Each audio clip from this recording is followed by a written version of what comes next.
I want to start this podcast by thinking about the strangeness of a human life.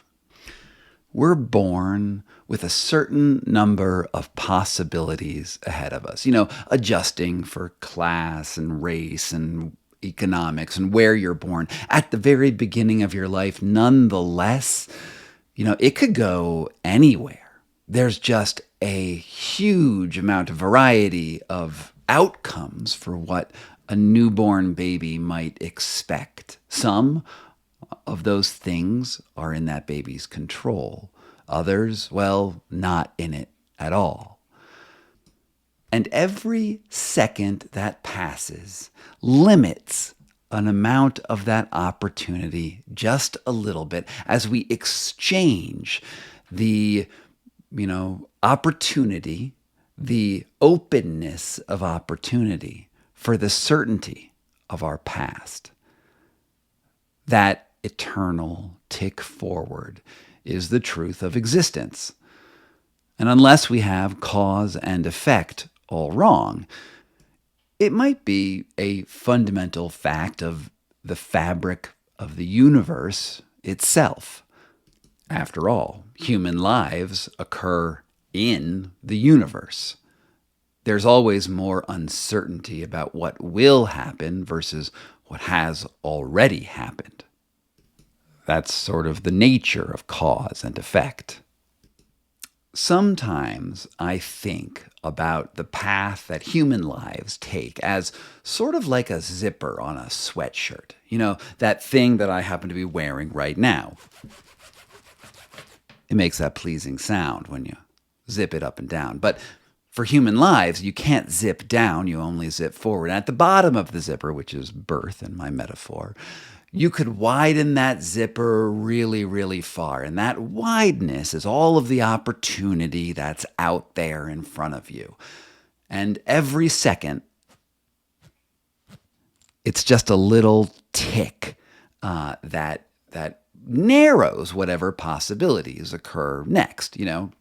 You're in grade school. You choose to make friends with that kid at the table next door, or you decide to get in a fight with them. I don't know. That could have slight ramifications. Do you go to this college or that college? Do you decide to skip out on your homework or not?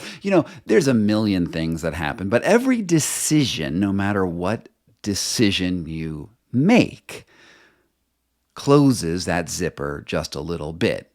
If you fought the kid who was next to you, that's what you did. If you made friends, that's what you did. Decisions and actions have a way of occurring and locking in your past. Right before it happens, you can say you have opportunity, and afterwards, that opportunity is closed. And that exchange helps define who we are as people. This is just inevitable. It's just a fact. Our lives are like the zippers on our sweatshirts.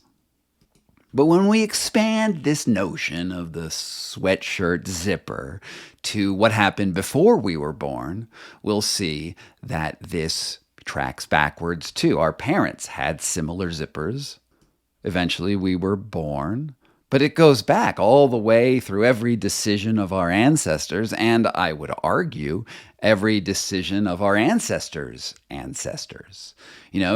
Maybe to the time that, the chimps and whatever came before the chimps, the little rodents that were before them, all the way back to the first life on the planet. Every living creature had a little zipper if it could make decisions. And even if it couldn't make decisions, there's other things happening too. An event could have gone one way, but it went a different way. That zipper got zipped up. And this process, it might go all the way back to the very beginning of the universe, to a universal zipper where everything that could possibly happen at every planet in the universe was being zipped up from the moment of the Big Bang. Now, there are some assumptions I'm making here, and I'm not going to delve into them too much just yet, but just at least the context for which I am thinking in. But in the truth of this universal zipper, I want to locate another assumption that, well, humans make when they're trying to describe the forces of nature themselves. And it needs a second or, maybe a 100th look, because I doubt I'm the first person to have this realization. And I'm talking here about mathematics, like the big concept of mathematics. If you think about it in its most abstract form, math is a way to look at universal truth, something that's perfect, eternal, irrefutable. It's like if you put a number into an equation, out pops another number on the other side, and it's true for anyone handling that equation. It's an essence of objectivity. And on paper, for a lot of math, that works. In the equation, 1 plus x equals 5, anyone who knows how to do math knows that x is 4. It's irrefutable. This is the allure of math. It is deterministic. The inputs lead to invariable outputs. The truth is in black and white on the page. Of course, a very, very long time ago, mathematicians realized that there was a problem with using math when describing and understanding the real world. Numbers, after all, are abstract concepts. They exist in our minds. They're things that we created, an ideal type. But when you're talking about things like people who have will, or even just objects like this pair of glasses that I have on my face, well, things get a little bit weird because the physical world is not the mathematical world. And yet we use the mathematical world to describe the physical world. This leads to some conflicts. Reality very rarely squares with mathematical precision. Take just about any social science or something with a sort of a squiggly output. We can talk about epidemiology to political polling, quantum physics, astronomy, genetics, anything in the real world that attempts to make a prediction about the future using math runs into this problem. Mathematically, we want to use past history to get an output for what will happen. But remember that zipper? Well, there's usually a variety of ways that things could go. We want to intuit the laws of nature, but there are limitations to our predictive ability. And so we have to deal with that uncertainty and the fuzziness in our results and what we want to get out of mathematics.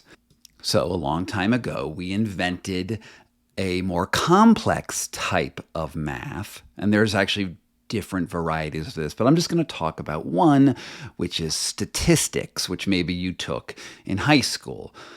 It's where we talk about distributions and ranges of probabilities for how things might turn out. With statistics, you attempt to control for this randomness of your model by saying that your answer will pop out in some sort of expected range of results. You see that open zipper and you say, at some point, our outputs will fall within that open zipper range. An example might be, we've looked at our polling numbers for the next election, and we say that X candidate has a 65% chance of getting elected. It's sort of like that line in Spinal Tap, which I'll paraphrase, which is something like, 65% of the time, I'm right 100% of the time. If a drug is 78% effective for whatever condition it is treating, well, it doesn't really matter to the person who took the drug and was in that, 22% of people who it didn't work out for. Statistics is about probabilities. And I'm going to say, statistics has been, remarkably effective as a workaround for the problems of understanding the world. It's actually been awesome. And we've used these probabilities to make, huge strides forward in all of those sciences that I mentioned. Because for the 78% of people who got healed by a medicine, well, that was pretty good for them. It made medicine a pretty good science in healing humans. We see probabilities show up really all over the place in science, not only in social science, but as I mentioned, in like particle physics. At some point, at the very smallest units of matter, particles don't exist in the way we think particles exist, but they exist in quantum fluctuations, which are based on the idea of probabilities. They exist in sort of this pure math format. Well, here's the problem that initiated me into doing this podcast in the first place. Randomness, this thing which lies at the heart of statistics, is treated as a fundamental force of the universe in mathematics. And this, well, it's something we need to consider very carefully, because in a way, you could say that randomness is a sort of mathematical God. And that's the subject of this podcast.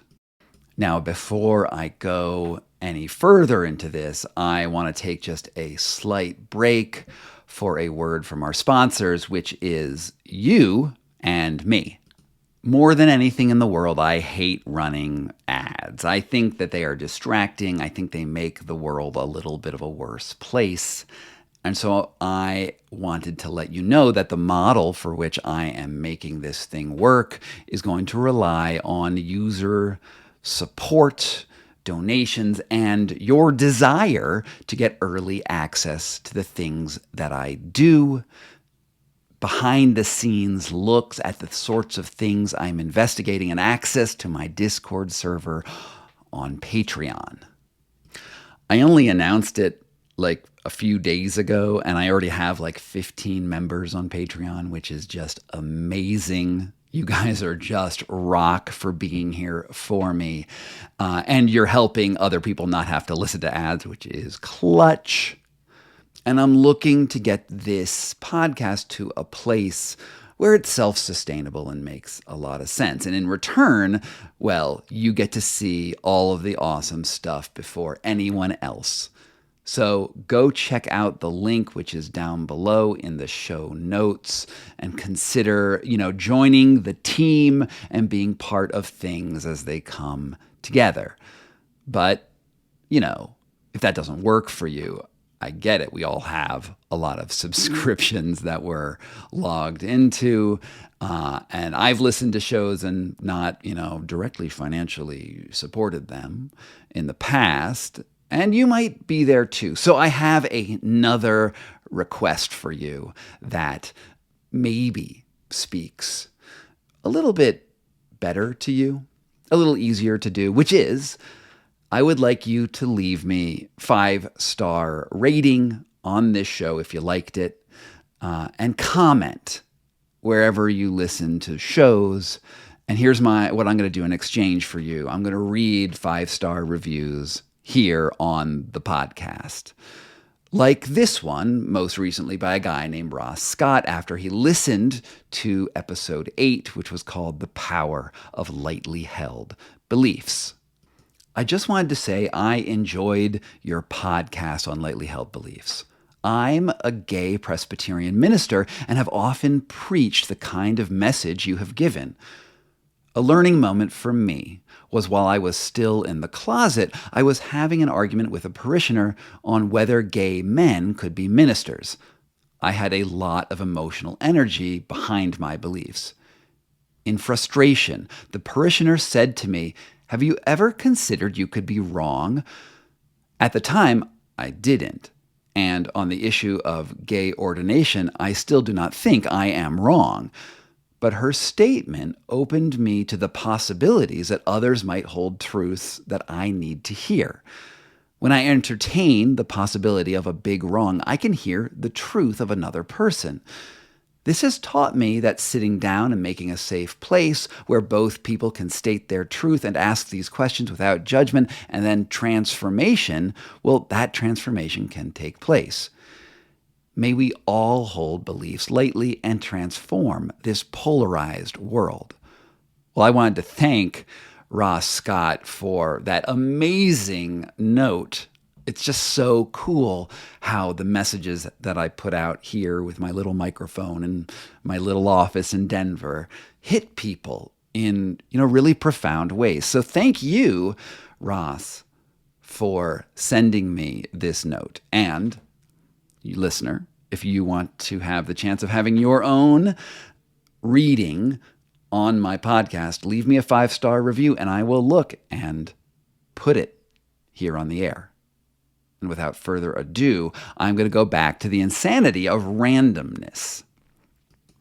So as I was talking about with this zipper of life and how maybe that traces back all the way to the very beginning of the universe in some way, we use randomness to explain how indefinite probabilities transform into definite real-world results. It takes us from looking at the future to securing that future in the past. And you can think of randomness, this is as the gate that we need to get through, this sort of meniscus between past and future.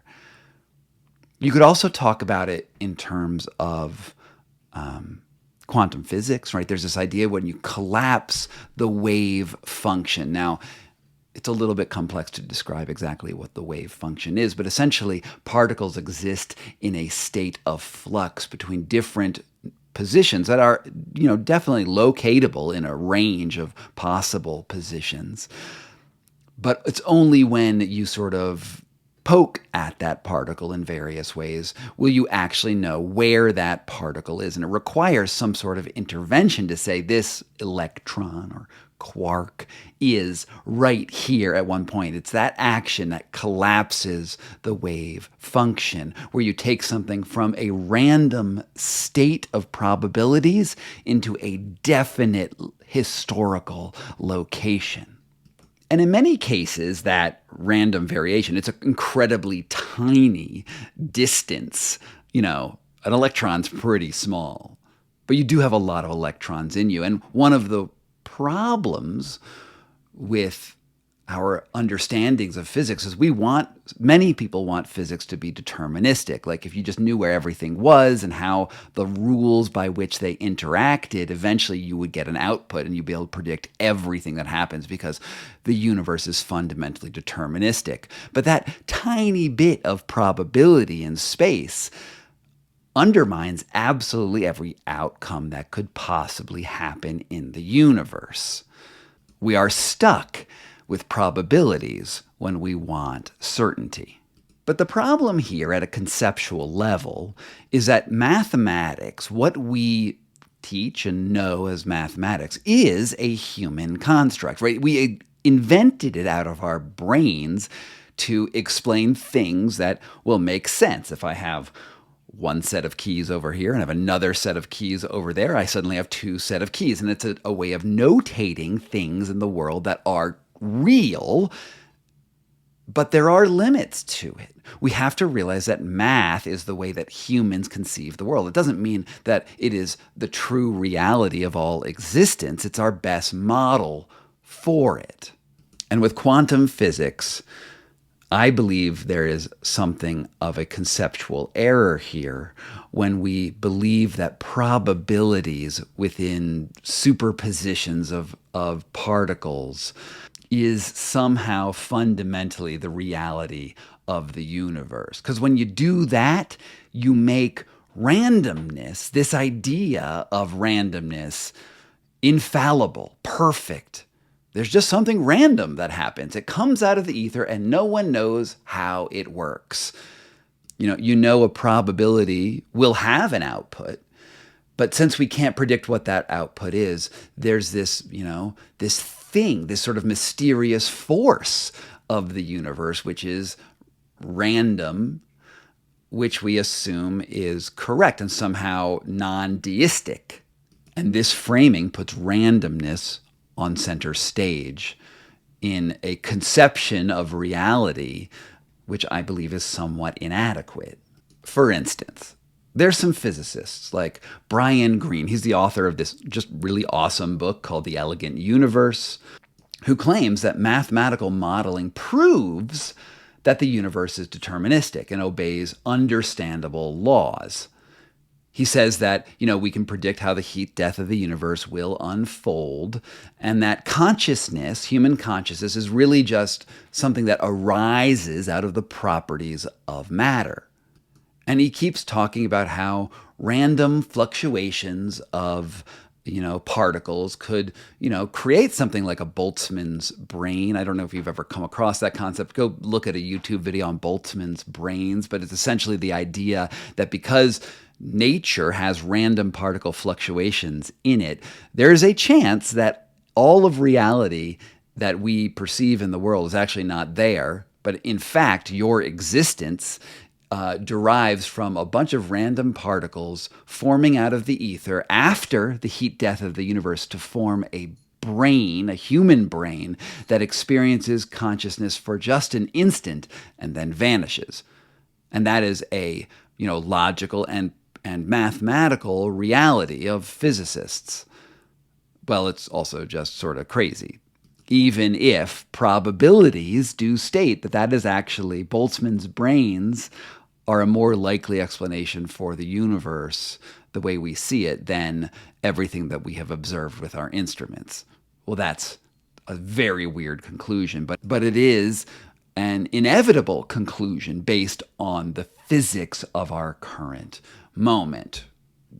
Most physicists do think that there's some limitations here, but they can't put their finger on it.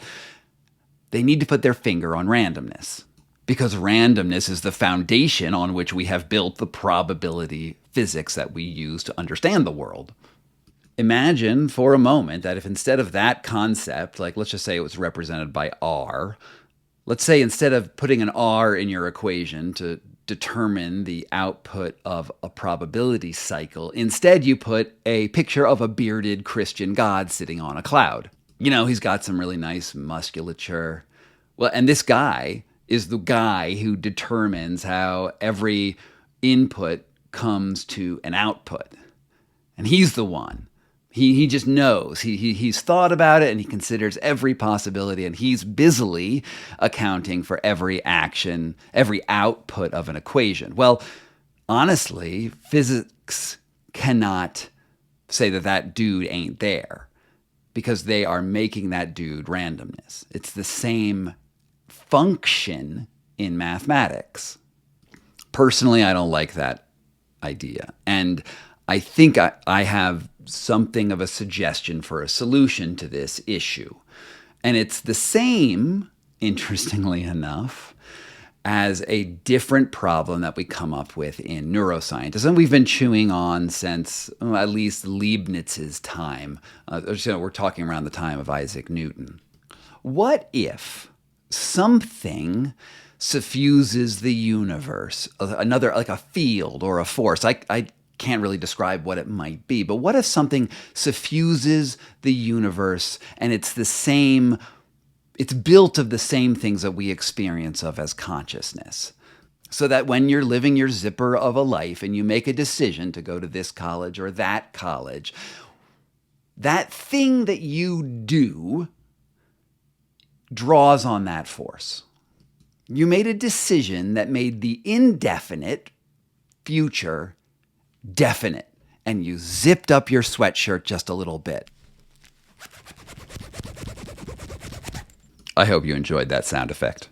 Because in that moment, you actually took some control of the infinite variations of the universe, and you made the indefinite definite. And maybe that is what consciousness is. So there's this guy, his name is David Chalmers. He's a cognitive neuroscientist and philosopher whose work is really quite brilliant. And he's sort of one of the, most active voices on conversations like this. And you could call him a panpsychist. Right. And a panpsychist is someone who believes that consciousness is a fundamental force in the universe and that everything has some element of consciousness in it. It's not the consciousness that we experience exactly, but it's an element of that indefinite becoming definite. And it suffuses absolutely everything in the universe. How exactly, people have different ideas, but that's not really what I want to get into here. Chalmers has identified two problems in cognitive neuroscience. It's the easy problem and the hard problem. Now, the easy problem is, well, it's not so easy. What he's saying here, that with conscious experience, if we try to understand it through neuroscience, what we do is we start dissecting the brain and we map every single part of it, every single neuron, every single connection, the shape of the brain, the way electrical patterns move. And it's once we get all of that information, neuroscience suggests that will explain how consciousness works. And that's the easy problem, because that's just based on data and really good anatomical studies.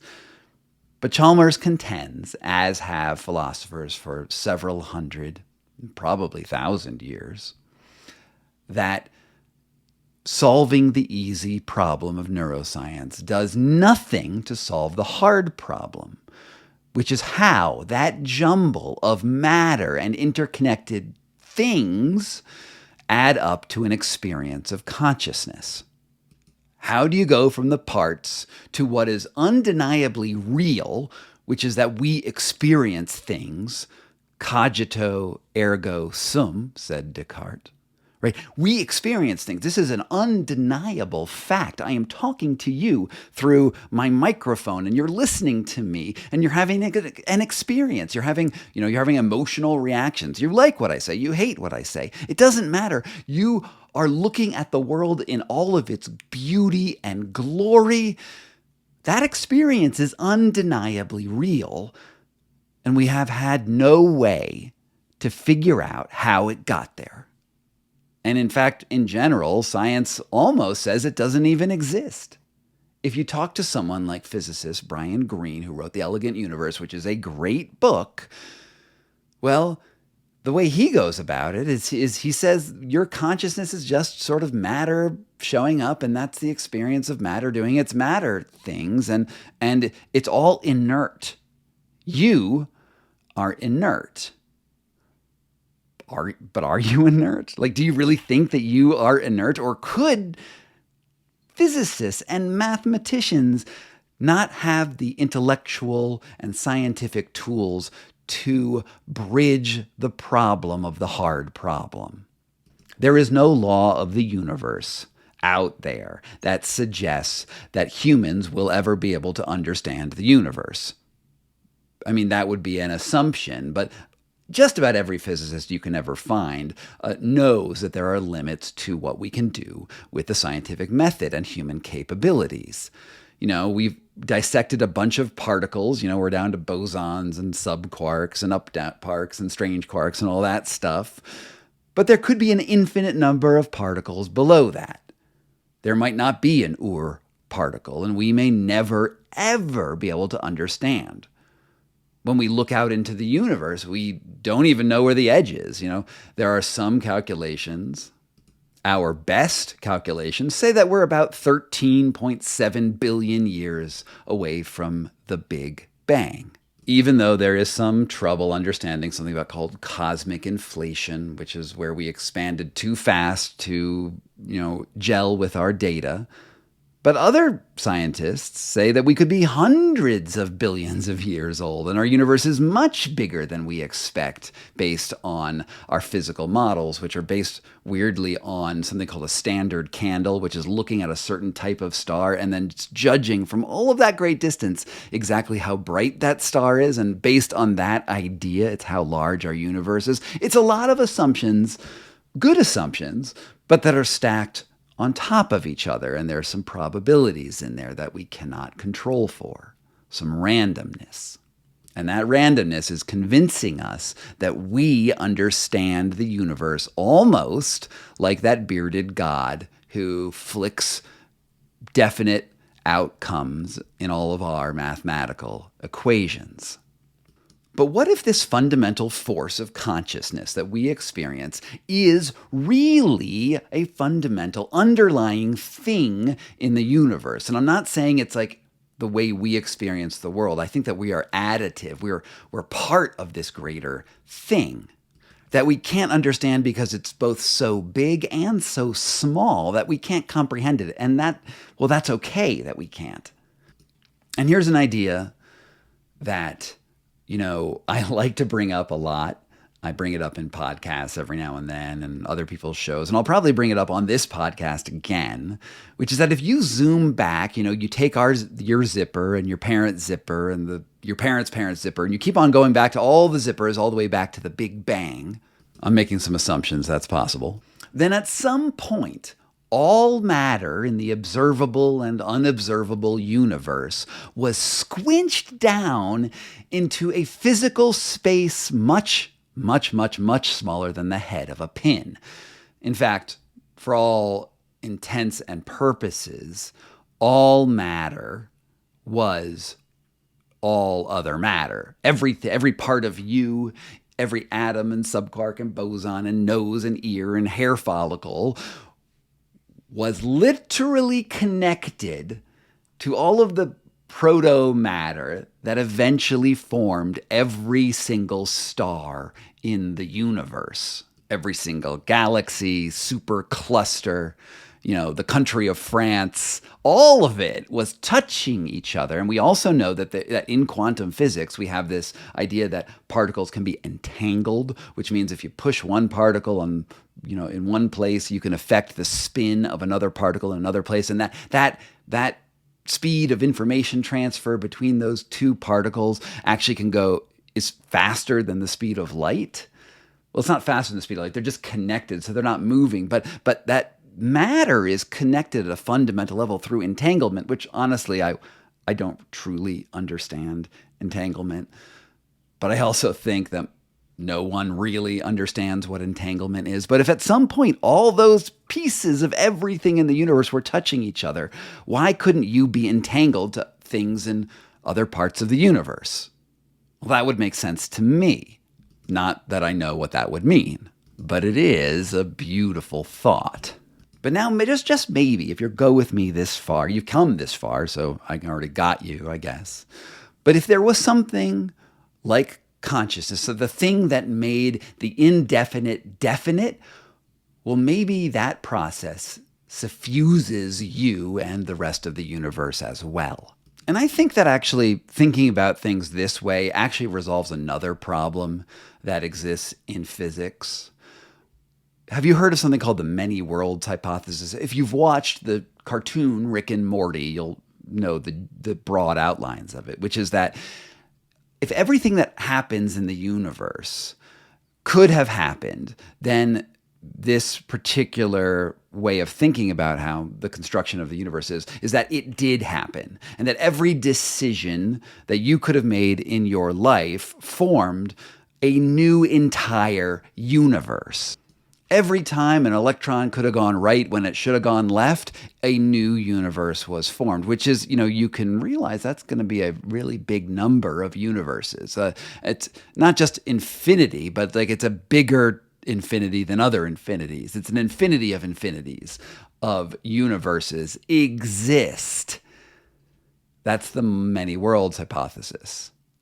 And, if you look at the Marvel universe, you can hop between these many worlds. Well, I think that that's just ridiculous. It's as ridiculous as the Boltzmann brain hypothesis. It's much easier to think that things that happened and closed off the possibilities before them, and now we have reality. And maybe that force is the force of consciousness. That just makes sense to me versus this Looney Tunes idea that there's an infinite number of universes that maybe you could travel between. It just seems too top-heavy. And the reason that physicists are doing these mental acrobatics is because they don't want to solve the hard problem. They don't want to think that consciousness matters.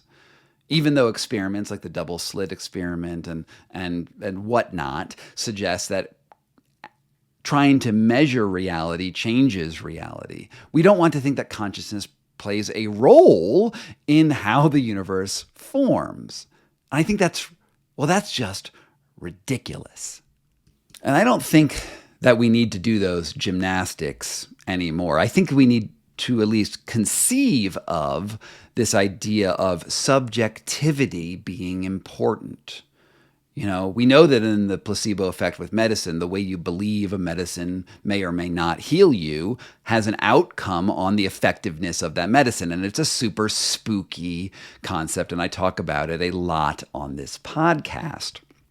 But maybe it is connected to this fundamental thing of your experience of the world. And just because physicists and neuroscientists don't want to contemplate the hard problem and have been trying to answer it by measuring the physical world while ignoring the subjective world, well, maybe that's the problem. Maybe we need a new way to approach things. And I mean, I don't know exactly what that looks like, but it's a thing that I'm going to poke on in this podcast a lot, because subjectivity does have problems with it, right? Your subjective experience is different than my subjective experience, and that makes measuring our subjective experiences really, really difficult. It sort of undermines a lot of our scientific method. And hey, our scientific method has given us some really awesome things. So let's not throw the baby out with the bathwater, but let's recognize that there is bathwater. And that bathwater is consciousness. Well, I think it's consciousness. It could be that bearded, muscled guy who's in the cloud poking at everything. I want to thank you for spending some time with me on this podcast.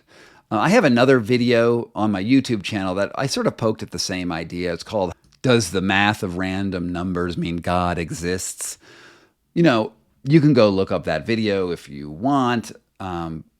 But I have other ones here in this. I think episode 8 of this podcast is also sort of along the same lines, as well as my other podcast, which is How All Medicine is Mindful Medicine. I'm pulling on similar themes there. Anyway, go check those out. And remember my little 5-minute interlude here, which is that I would love you to support this podcast in any way you can, and I want to give you access to my creative process as that happens. So why don't you go and check out my Patreon in the link below and, get involved here on the ground floor. Be part of this awesome community of people who care about these ideas that I'm talking about. And, maybe you'll hear about, some of the research I'm doing on the Wim Hof method and the organization behind it, which I know a lot of people are really curious about. But if you're not, not at the point where you want to support the Patreon, hey, I get it. Think about leaving that 5-star rating. Think about writing a great review or a funny review or just a random thought that you really want me to read on this podcast. And I will read the 5-star reviews in this feed, and you will hear your own words here with me. Thank you so much for being here. It really means the world to me. Share this with your friends if you've heard anything interesting. From PokeyBear LLC in Denver, Colorado, this is Scott Carney Investigates.